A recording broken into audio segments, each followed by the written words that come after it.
everybody, thank you for joining me today. Today I'm going to be sharing probably the most extra out there bullet journal layout I've ever done, especially when it comes to my cover page. For January, I chose a retro TV theme. Like January in Canada is cold, so you tend to just hang out at home and watch movies. So I figured I'd do a TV theme to represent that. And I thought I'd share some of my more advanced tips in terms of creative extra-ness. So what you see me doing now, I'm actually creating masks with sticky notes, and I'm going to be using my Distress inks to blend some color in as well as a stencil. If you follow me on Instagram, this is similar to how I created my Grinch layout. And so I thought I'd show you my techniques for blending in the background with a stencil. So the first step is to mask off the areas that you don't want color in.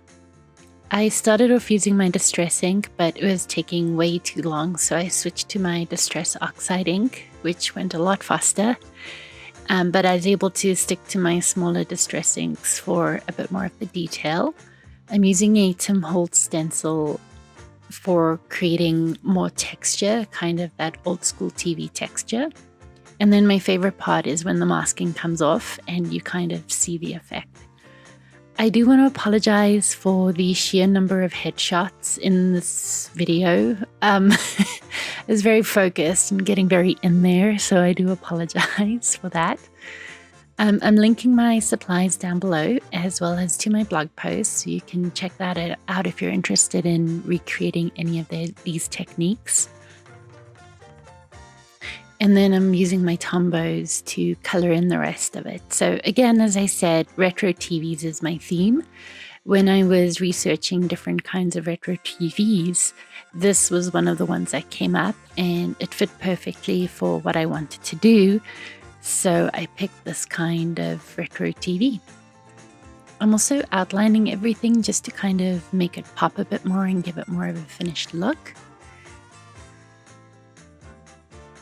And overall, I'm really happy with how it turned out. So what you see me doing now is I'm cutting the inner portion, the screen portion of the TV out just with an Exacto knife. This is a 160 GSM bullet journal, so the paper is a little bit thicker. So I wasn't too worried about cutting through to the next page. I also, for the effect that you'll see me going for, I ended up using 3 pages in total, I think 3 or 4, I think 3. And that's because I decided to use glitter in my bullet journal, and I needed enough space so that the glitter wouldn't interfere with my writing on future pages. So I kind of created a bit of a pocket in my notebook, kind of like the old school murder mysteries where they'd hide stuff in their books, except I just did glitter.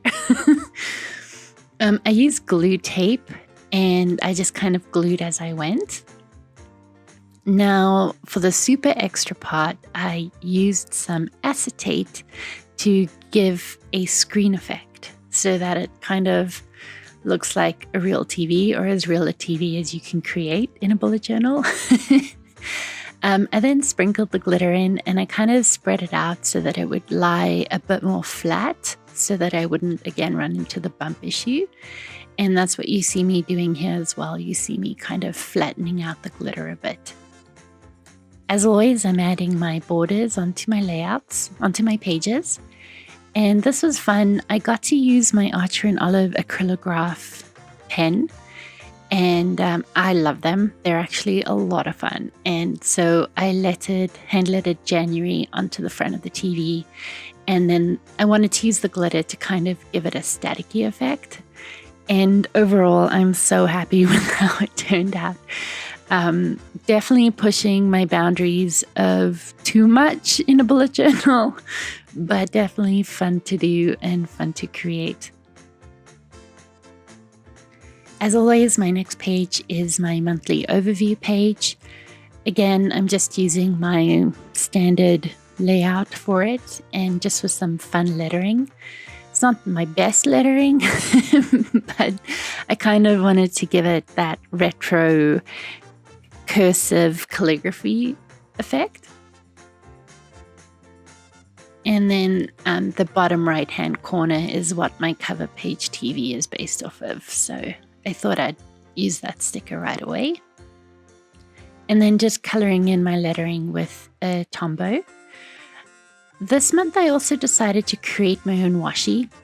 And by that I mean the 60s and 70s kind of had that retro striped wall effect going. Here I create what looks like the German flag. It's actually brown, not black, and I might go in and just use a different brown, but for now it is what it is.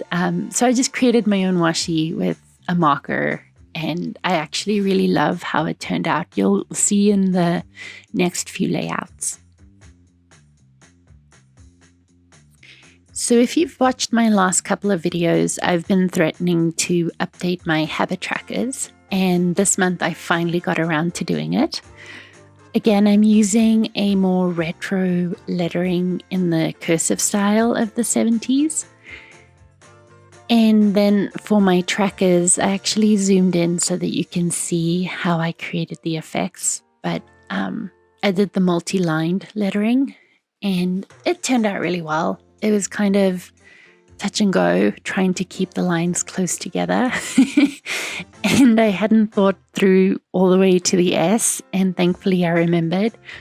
When you're using this lettering and creating an S, don't take it down all the way. So don't complete it down to the bottom. Complete it just a little higher up from the line, and that way you're able to do your second and third lines to make your S look normal.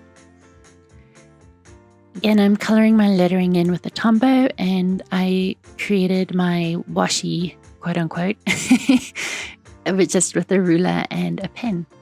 And it was kind of cathartic coloring it in. I know it's a straight line, but it was really relaxing and fun to do. So here's my big reveal of my big change up to my habit trackers. For my mood and symptom tracker, I designed this wheel, and this will be available for free download to my subscribers in the From Blank to Brilliant library. So if you want to grab a free copy of this, you can check out my blog and sign up. And then I thought it would be fun for my standard trackers to kind of make them TVs. I really like how they turned out, and again, it's available for download for my email subscribers in the library. So that's linked down below. You can check it out. I used the monoline style again for my brain dump page. I fast forwarded this time, so you didn't have to watch all the way. And then again, I hand drew in my own washi again. I wanted to create that kind of a dip because that was a style I saw when I was researching ideas as well. So I definitely wanted to incorporate that turn as well.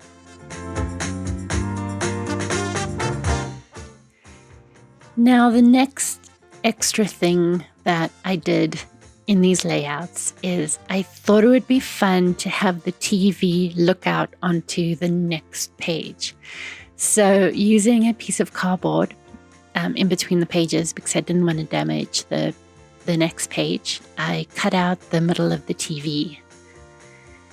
And I used that as a bit of a stencil on acetate. And I cut the acetate, leaving a small border around the edge, and peeled my sticker back and stuck the acetate down. And I love it. It looks so fun. And I edited it out, but on the bottom right hand side of the screen, you'll see another sticker lying there, another TV sticker. And that I also cut out using my Exacto knife. And you'll see me stick that so that, again, it looks like a TV looking out onto the other side.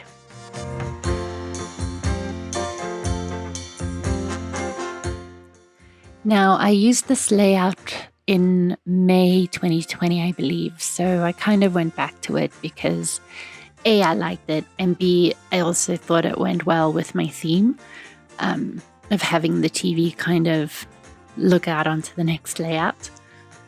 And then this is the lettering, the stickers I used. And again, that's available for free download to my email subscribers. So I hope you enjoyed today's video. Again, it's a little bit extra, but a lot of fun. You can check out my blog for more information. And yeah, thank you very much for your time today. And thank you so much for watching. Make sure to stay tuned till the end when I do my full flip through. Thank you for watching.